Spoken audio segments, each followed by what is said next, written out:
Welcome back to Awaycam. Welcome if you're new. I'm Emma and I make videos on intentional living, minimalism and life organisation and planning. In this video I'll be showing you my linens and decorations for my inexpensive, quick and simple Christmas table setup. So keep watching if, like me, you'd like to save money, space and time on yours. My only dining area is in my kitchen. The table is normally set for 4, although I can extend it and have 2 spare chairs to sit 6 people. Before I extend the table, I just want to show you what I've bought during the last couple of months since I bravely agreed to cook Christmas dinner. So I got this jacquard tablecloth in cream with a soft gold reindeer pattern for £7 from Home Bargains. I also got 2 packs of 4 placemats for £4 each from the same range, and 2 packs of 4 napkins for £3 each, also from the same range. I wanted something patterned because my kitchen diner is very plainly decorated, and I also wanted something with gold to match my other decor, so I thought these were just perfect. I picked up 2 packs of 4 coasters in this gold glittery design. These were £2 a pack from Home Bargains. I was going to get the matching placemats instead of the fabric ones, but then thought the fabric ones are easier to clean as you can just throw them in the wash with the cloth and napkins, and also take less space to store afterwards. Oh, and they were half the price. I got 2 boxes of 6 crackers for £4 each from B&M. These smaller ones are great because they'll save on waste, space on the table and money compared to the bigger ones, which were about £7. When I bought these, probably the first thing I bought, I didn't know how many I was cooking for, which is why I bought 2 boxes. So I'm going to keep the other box for New Year's Eve for when I'll be having friends over with kids. The contents are never great, but I think we all get excited about pulling them. These smaller ones still come with pretty decent gifts inside, as well as a joke and a standard hat.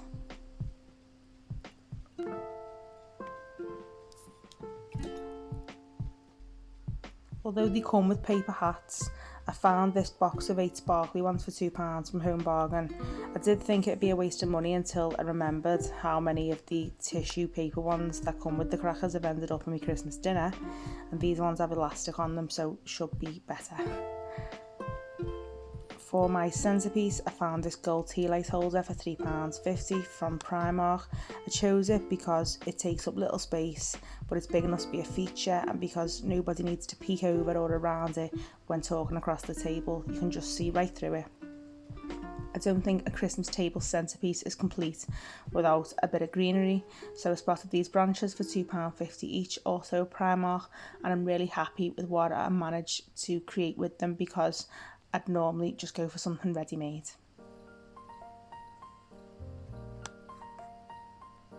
So the total cost for these items minus 1 pack of crackers, which I don't need and will be using on New Year's Eve, was £39.50, and all but the crackers and hats at a total cost of £6 can be reused for many Christmases to come.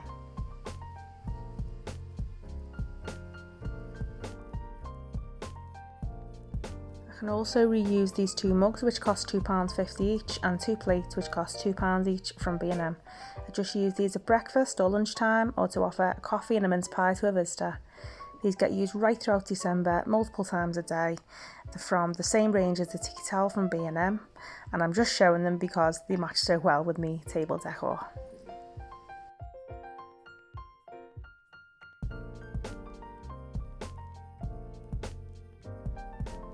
I don't buy any specific Christmas cutlery, crockery or glassware for a full table setting, as it would get used for 1 day a year and then have to be stored for the other 364 days.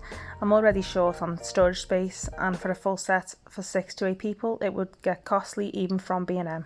I just personally can't justify the storage space and cost of items used so little. As lovely as I think they look in other homes, I just use simple white crockery and IKEA glassware and cutlery, which I use and store in my kitchen all year round, and I think this looks lovely on its own.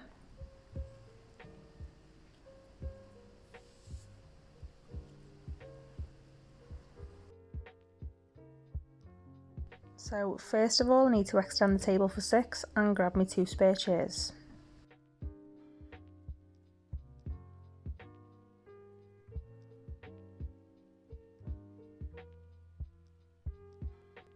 Next, I iron my tablecloth, napkins and placemats to take out the creases and folds. I'll hang them neatly on the back of the chairs until later. To save on buying napkin rings and to give my napkins more than just a single use, I fold them to make cutlery pouches like these. They're so easy to make and take just a few seconds. I'll show you how. Firstly, lay your napkin face up. Fold the bottom edge to meet the top. Iron flat with your hands to form a crease. Then fold the top edge back to the bottom, iron flat with your hands. Flip the napkin over, holding each end securely to keep all folds in place. We need to imagine this napkin being split in 3 equal sections, and with your fingers, separate each section, folding the napkin to the right as you go.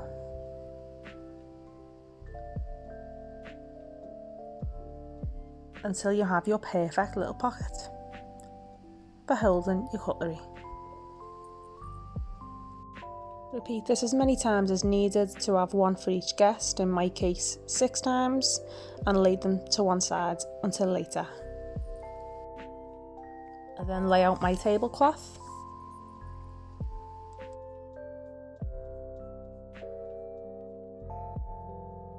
Next, I define each sitting by laying my placemats out. I'm no pro here, guys. This order of setting the table just makes sense and seems to work for me. For my centerpiece, I'm going to take out my branches, lay the first one down,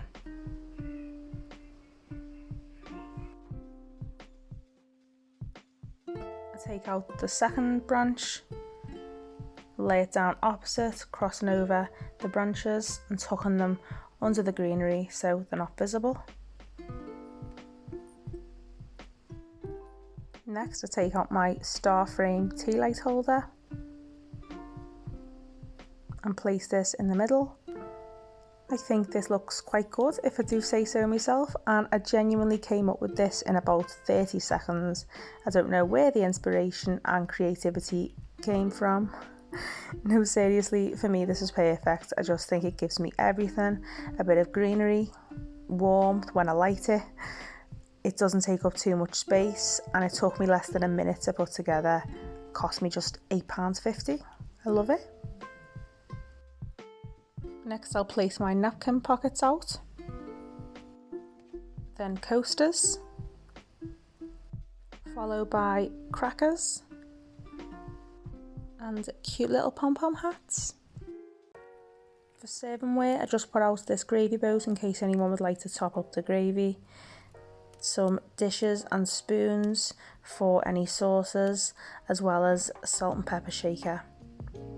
With only a few steps between my kitchen and dining table, I plate all meals up with whichever meats, sides and trimmings each guest would like over in the kitchen area and serve the meal to them. This way I don't need to have dishes or space on the table for serving.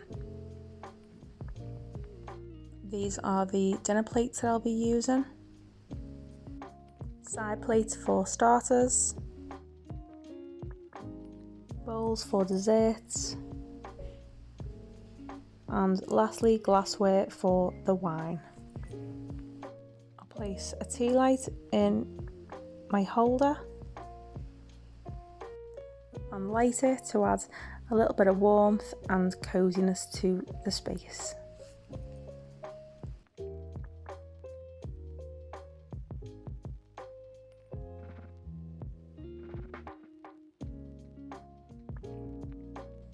Well, I'm really happy with my Christmas table. It took me just over half an hour to set up, including ironing the linens, which I won't have to do on Christmas Eve now. And I think although I've kept things simple, I've managed to create a cosy atmosphere for Christmas dinner.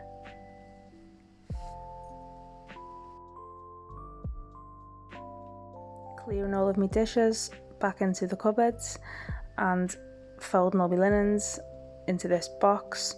Took me just over 10 minutes. I'll store all of these items in here until setting out again on Christmas Eve.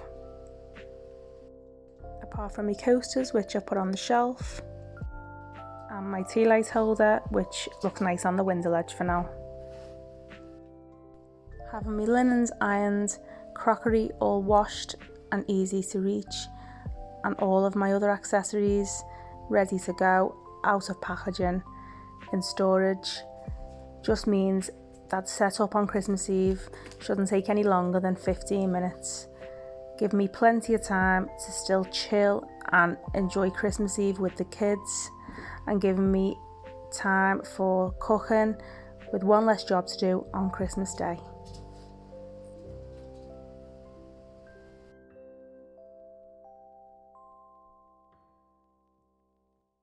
I hope you enjoyed this video and found it helpful. Let me know by giving me a like or by sharing your thoughts in the comments. Hit the bell and subscribe button for more content like this and on planning and intentional living. Merry Christmas, guys.